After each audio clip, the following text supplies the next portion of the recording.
Hi, I will show you how to crimp RJ45 within 5 minutes. Okay, ready to tool. Okay, this is crimping tool. This is the color code. Check this one properly. Remove cable, sleeve, and straight the cable one by one.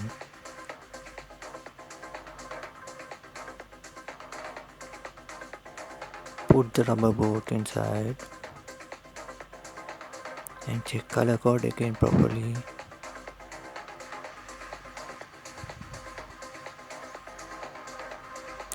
Cut properly and sharply. And check the connector side and cable put inside.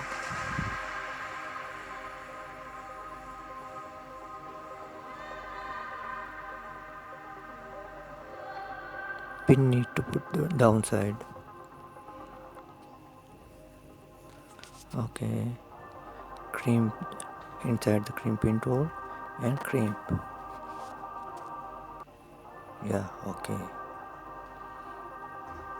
See you again next video. Put the rubber boot inside. Thank you. See you again.